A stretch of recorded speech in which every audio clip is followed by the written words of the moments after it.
GBA ಚುನಾವಣೆಗೆ BJP JDS ಮೈತ್ರಿ ಬಹುತೇಕ ಫಿಕ್ಸ್ ಆಗಿದೆ. ಜೆಡಿಎಸ್ ಜೊತೆಯೇ ಮೈತ್ರಿಯ ಸಂಕಲ್ಪವನ್ನ ಮಾಡಿದೆ ಬಿಜೆಪಿ. ಈ ಕುರಿತಾಗಿ ನಿನ್ನೆ ನಡೆದಂತಹ ಸಭೆಯಲ್ಲಿ ತೀರ್ಮಾನ ಆಗಿದೆ. ಕೇಸರಿ ನಾಯಕರು ಜೆಡಿಎಸ್ ಜೊತೆ ಮೈತ್ರಿಯನ್ನ ಮಾಡಿಕೊಂಡೇ ಜಿಬಿಎ ಚುನಾವಣೆಯನ್ನ ಎದುರಿಸಬೇಕು ಅನ್ನುವಂತ ನಿರ್ಧಾರಕ್ಕೆ ಬಂದಿದ್ದಾರೆ. ಬೆಂಗಳೂರಿನಲ್ಲಿ ಯಾವ ಕ್ಷೇತ್ರದಲ್ಲಿ ಜೆಡಿಎಸ್ ಗಳಿಸಿದ ಮತಗಳೆಷ್ಟು, ಮತ ಪಡೆದ ವರದಿಯ ಮೇಲೆ ಸೀಟು ಹಂಚಿಕೆಗೆ ತೀರ್ಮಾನವೂ ಕೂಡ ಆಗಿದೆ. ವರದಿ ನೀಡುವಂತೆ ರಾಜ್ಯ ಬಿಜೆಪಿಗೆ ರಾಮ್ ಮಾಧವ್ ಸೂಚನೆಯನ್ನ ಕೊಟ್ಟಿದ್ದಾರೆ. ಜಿಬಿಎ ಚುನಾವಣೆಗೆ ಬಿಜೆಪಿ ಜೆಡಿಎಸ್ ಮೈತ್ರಿ ಬಹುತೇಕ ಫಿಕ್ಸ್ ಆಗಿದೆ. ಇನ್ನು ಉಸ್ತುವಾರಿ ರಾಮ್ ಮಾಧವ್ ಬಿಜೆಪಿ ನಾಯಕರಿಗೆ ಕೆಲವೊಂದಿಷ್ಟು ಸೂಚನೆಗಳನ್ನು ಕೂಡ ಕೊಟ್ಟಿದ್ದಾರೆ. ವರದಿ ಬೇಕು, ವರದಿ ಆಧಾರದ ಮೇಲೆನೆ ಸೀಟು ಹಂಚಿಕೆ ಆಗೋದು ಅಂತ ನಿರ್ಧಾರವನ್ನು ಕೂಡ ಮಾಡಲಾಗಿದೆ. ಬೆಂಗಳೂರಿನಲ್ಲಿ ಯಾವ ಕ್ಷೇತ್ರದಲ್ಲಿ ಜೆಡಿಎಸ್ ಎಷ್ಟೆಷ್ಟು ಮತವನ್ನ ಗಳಿಸಿದೆ ಅನ್ನೋದು ನೋಡಬೇಕು. ಅದರ ಆಧಾರದ ಮೇಲೆ ಸೀಟು ಹಂಚಿಕೆ ಅಂತ ಹೇಳ್ತಾರೆ ಕೇಂದ್ರ ಉಸ್ತುವಾರಿ ರಾಮ್ ಮಾಧವ್. ಸಭೆಯಲ್ಲಿ ಬಿಜೆಪಿ ನಾಯಕರಿಗೆ ರಾಮ್ ಮಾಧವ್ ಖಡಕ್ ಸೂಚನೆಯನ್ನು ಕೂಡ ನೀಡಿದ್ದಾರೆ. ಜಿಬಿಎ ಚುನಾವಣೆ ಯಾವಾಗಾದ್ರೂ ನಡೆಯಲಿ, ನಾವು ರೆಡಿ ಇರಬೇಕು, ಗೆಲ್ಲಬೇಕು ಅಷ್ಟೇ. ಸೌತ್ ಝೋನ್, ಸೆಂಟ್ರಲ್ ಝೋನ್ ಅನ್ನೋದನ್ನ ಹೇಳಬೇಡಿ. ಇಡೀ ಜಿಬಿಎ ಎಲೆಕ್ಷನ್ ಗೆಲ್ಲೋಕೆ ಎಲ್ಲರೂ ಕೂಡ ಶ್ರಮ ವಹಿಸಬೇಕು. ಚುನಾವಣೆ ಉಸ್ತುವಾರಿ ಘೋಷಣೆ ಮಾಡಿ ಅಂತ ಸೂಚನೆಯನ್ನ ಕೊಟ್ಟಿದ್ದಾರೆ. ಎಲೆಕ್ಷನ್ ಘೋಷಣೆಗೂ ಮುನ್ನವೇ ಬಿಜೆಪಿಯ ರಣತಂತ್ರ ಇದು.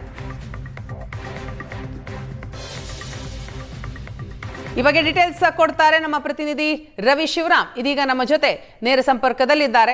ರವಿ, ಗಮನಿಸ್ತಾ ಇದ್ದೀವಿ ಇನ್ನೇನು ಕೆಲ ದಿನಗಳಲ್ಲಿ ಜಿಬಿಎ ಚುನಾವಣೆ ಕೂಡ ಬರುತ್ತೆ, ದಿನಾಂಕ ಘೋಷಣೆ ಆಗೋದು ಬಾಕಿ ಇದೆ. ಇದರ ನಡುವಿನಲ್ಲಿ ಬಿಜೆಪಿ ಜೆಡಿಎಸ್ ಮೈತ್ರಿ ಮಾಡಿಕೊಂಡೇ ಈ ಚುನಾವಣೆಯನ್ನ ಎದುರಿಸೋದಕ್ಕೆ ನಿರ್ಧಾರ ಆಗಿದೆಯಾ? ಏನಾಯ್ತು ಒಟ್ಟಾರೆ ನಿನ್ನೆ ನಡೆದಂತಹ ಸಭೆಯಲ್ಲಿ?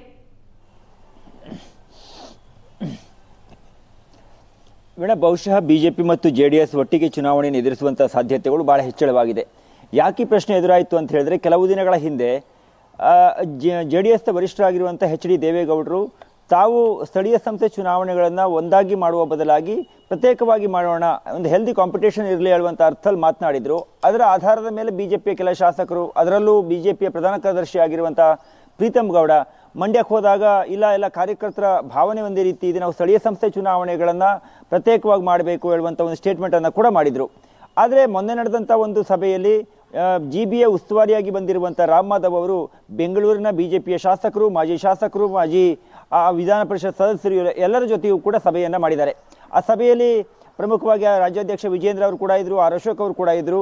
ಹೀಗಾಗಿ ಸುಮಾರು ಬೆಳಗ್ಗೆ 9:30-10 ಗಂಟೆ ಆರಂಭ ಆದಂಥ ಸಭೆ ಮಧ್ಯಾಹ್ನ 1 ಗಂಟೆ ತನಕ ಸುದೀರ್ಘವಾಗಿ ಚರ್ಚೆಯನ್ನು ಮಾಡಿದ್ದಾರೆ. ತಂಡವಾಗಿ ಚರ್ಚೆಯನ್ನು ಮಾಡಿ ಜಿಬಿಎನ ಗೆಲ್ಲುವುದಕ್ಕೆ ಏನೆಲ್ಲ ಪ್ಲಾನ್ಗಳನ್ನು ಮಾಡಬೇಕು, ಸ್ಟ್ರಾಟಜಿಯನ್ನು ಮಾಡಬೇಕು ಎನ್ನುವ ಕುರಿತಾಗಿ ವಿಸ್ತೃತವಾದ ಒಂದು ಚರ್ಚೆ ಕೂಡ ಆಗಿದೆ.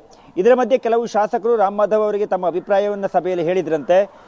ಚುನಾವಣೆಯನ್ನು ನಾವು ಪ್ರತ್ಯೇಕವಾಗಿ ಎದುರಿಸೋಣ ಹೇಳುವಂಥ ಒಂದು ಸಲಹೆಯೂ ಕೂಡ ಕೆಲವು ಶಾಸಕರಿಂದ ಬಂದಾಗ, ಇಲ್ಲ ಇನ್ನು ಕೆಲವು ಶಾಸಕರು ಒಟ್ಟಾಗಿ ಚುನಾವಣೆಯನ್ನು ಮಾಡೋಣ, ಯಾಕೆಂದರೆ ನಾವು ಪ್ರತ್ಯೇಕವಾಗಿ ಚುನಾವಣೆಯನ್ನು ಮಾಡೋದ್ರಿಂದ ಕೆಲವು ಕ್ಷೇತ್ರಗಳಲ್ಲಿ ಅವರು ಕೂಡ ಕ್ಯಾಂಡಿಡೇಟ್ ಹಾಕ್ತಾರೆ, ಆಗ 500,000 ಓಟ್ಗಳಲ್ಲಿ ಸೋಲುವಂಥ ಸಾಧ್ಯತೆಗಳು ಅಥವಾ ಗೆಲ್ಲುವಂಥ ಸಾಧ್ಯತೆಗಳು, ಈ ರೀತಿ ಆಗೋದು ಬೇಡ. ಹೀಗಾಗಿ ಯಾವ್ಯಾವ ಕ್ಷೇತ್ರದಲ್ಲಿ ಬಿಜೆಪಿ ಒಂದಿಷ್ಟು ಮತವನ್ನು ಪಡೆದಿದೆ ಮತ್ತು ಯಾವ ಕ್ಷೇತ್ರದಲ್ಲಿ ಬೆಂಗಳೂರಿನಲ್ಲಿ ಜೆಡಿಎಸ್ ಬಲಿಷ್ಠವಾಗಿದೆ ಆ ಕ್ಷೇತ್ರಗಳಲ್ಲಿ ಸೀಟು ಹಂಚಿಕೆಯನ್ನು ಮಾಡ್ಕೊಳ್ಳೋಣ ಅನ್ನುವಂಥ ಒಂದು ಚರ್ಚೆಯನ್ನು ರಾಮ್ ಮಾಧವ್ ಅವ್ರ ಮುಂದೆ ಇಟ್ಟಾಗ, ರಾಮ್ ಮಾಧವ್ ಅವರು ಬಹಳ ಸ್ಪಷ್ಟವಾಗಿ ಹೇಳಿದ ಮಾತು, ಕಳೆದ ಚುನಾವಣೆಯಲ್ಲಿ ಅಂದರೆ ವಿಧಾನಸಭಾ ಚುನಾವಣೆಯಲ್ಲಿ ಜೆಡಿಎಸ್ ಯಾವ್ಯಾವ ಕ್ಷೇತ್ರದಲ್ಲಿ ಎಷ್ಟು ಮತವನ್ನು ಪಡೆದಿದೆ ಅದರ ಒಂದು ಲಿಸ್ಟನ್ನು ತೆಗೆದುಕೊಂಡು ಬನ್ನಿ, ಅದರ ಆಧಾರದ ಮೇಲೆ ಚರ್ಚೆಯನ್ನು ಮಾಡಿ ಹೈಕಮಾಂಡ್ ಮತ್ತು ಜೆಡಿಎಸ್ ನಾಯಕರುಗಳು ಒಂದು ಅಂತಿಮವಾಗಿ ಪಟ್ಟಿಯನ್ನು ಸಿದ್ಧ ಮಾಡ್ತಾರೆ ಮತ್ತು ಯಾವ ಕ್ಷೇತ್ರದಲ್ಲಿ ಯಾರಿಗೆ ಎಷ್ಟು ಸೀಟನ್ನು ಕೊಡಬೇಕು ಅನ್ನುವ ಕುರಿತಾಗಿ ಅಂತಿಮವಾದ ತೀರ್ಮಾನವನ್ನು ಹೈಕಮಾಂಡ್ ಮಾಡುತ್ತೆ ಅನ್ನುವಂಥ ಸ್ಪಷ್ಟವಾದ ಸಂದೇಶವನ್ನು ಕೊಟ್ಟಿದ್ದಾರೆ. ಜೊತೆಗೆ ಕಳೆದ ಕೆಲವು ದಿನಗಳ ಹಿಂದೆ ಒಂದು ಜಿಬಿಎ ಚುನಾವಣೆಗೆ ಸಂಬಂಧಪಟ್ಟಂತೆ ಉಸ್ತುವಾರಿಗಳ ನೇಮಕವೂ ಕೂಡ ಆಗಿತ್ತು. ಆ ಸಂದರ್ಭದಲ್ಲಿ ಕೆಲವು ಬಿಜೆಪಿಯ ಹಿರಿಯ ಶಾಸಕರುಗಳನ್ನು ಕೈಬಿಟ್ಟ ಸಂದರ್ಭದಲ್ಲಿ ಬೇಸರವೂ ಕೂಡ ವ್ಯಕ್ತವಾಗಿತ್ತು. ಆಗ ಎಸ್.ಆರ್. ವಿಶ್ವನಾಥ್ ನೇರವಾಗಿ ಸುವರ್ಣ ನ್ಯೂಸ್ ಜೊತೆ ಮಾತಾಡಿ ತಮ್ಮ ಗಮನಕ್ಕಿದೆ ಅಂತ ಅಂದ್ಕೊಳ್ತೇನೆ. ಅವರು ನೇರವಾಗಿ ವಿಜೇಂದ್ರ ಅವರ ಮೇಲೆ ಬೇಸರವನ್ನು ವ್ಯಕ್ತಪಡಿಸಿದರು. ಬೆಂಗಳೂರಿನ ಕೆಲವು ಪ್ರಮುಖ ನಾಯಕರುಗಳ ಮೇಲೆ, ಪ್ರಧಾನ ಕಾರ್ಯದರ್ಶಿಗಳ ಮೇಲೆ ಬೇಸರವನ್ನು ವ್ಯಕ್ತಪಡಿಸಿ ಈ ಒಂದು ಉಸ್ತುವಾರಿಯಲ್ಲಿ ಅವರು ಕೈಬಿಟ್ಟ ಬಗ್ಗೆ ಒಂದು ರೀತಿಯಲ್ಲಿ ನೊಂದು ಮಾತನಾಡಿದರು.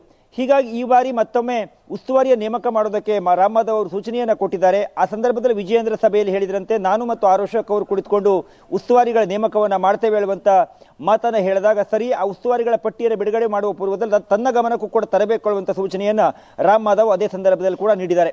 ಒಟ್ಟಾರೆ GBI ಚುನಾವಣೆಗೆ ಸಂಬಂಧಪಟ್ಟಂತೆ ಬಿಜೆಪಿ ತಯಾರಿಯನ್ನು ಮಾಡ್ತಾ ಇದೆ. ಚುನಾವಣೆ ಯಾವಾಗ ಆಗುತ್ತೆ, ಹೇಗಾಗುತ್ತೆ ಅನ್ನೋದ್ರ ಬಗ್ಗೆ ಇನ್ನೂ ಕೂಡ ನಿರ್ಣಯ ಆಗಬೇಕಾಗಿದೆ. ಆದರೆ ಈ ಸಂದರ್ಭದಲ್ಲಿ GBI ಚುನಾವಣೆಯನ್ನು ಕೂಡ ಬ್ಯಾಲೆಟ್ ಪೇಪರ್ ಮೂಲಕ ಮಾಡಬೇಕು ಅನ್ನುವಂಥ ನಿರ್ಣಯವನ್ನು ರಾಜ್ಯ ಸರ್ಕಾರ ಮಾಡಿದೆ. ರಾಜ್ಯ ಚುನಾವಣಾ ಆಯೋಗ ಕೂಡ ತೀರ್ಮಾನವನ್ನು ಕೈಗೊಂಡಿರುವ ಹಿನ್ನೆಲೆಯಲ್ಲಿ ಇದು ಒಂದು ರೀತಿ ಕುತೂಹಲಭರಿತವಾದ ಚುನಾವಣೆ ನಿಶ್ಚಿತವಾಗಿ ಆಗುತ್ತೆ. ಬಹಳ ವರ್ಷಗಳಿಂದ ಚುನಾವಣೆ ಆಗಬೇಕಾಗಿದೆ. ಅನೇಕ ಆಕಾಂಕ್ಷಿಗಳಿದ್ದಾರೆ. ಯಾರಿಗೆ ಟಿಕೆಟ್ ಕೊಡಬೇಕು, ಯಾರಿಗೆ ಕೊಡಬಾರ್ದು ಅನ್ನುವಂಥ ಪೈಪೋಟಿಗಳು ಕೂಡ ಈಗಾಗಲೇ ಎಲ್ಲ ಪಾರ್ಟಿಯಲ್ಲಿ ನಡೀತಾ ಇದ್ದಾವೆ. ಒಟ್ಟಾರೆ ಬಿಜೆಪಿ ಮತ್ತು JDS ಚುನಾವಣಾ ಸಿದ್ಧತೆಯನ್ನಂತೂ ಭರದಿಂದ ಮಾಡ್ತಾ ಇದೆ. Thank you Ravi.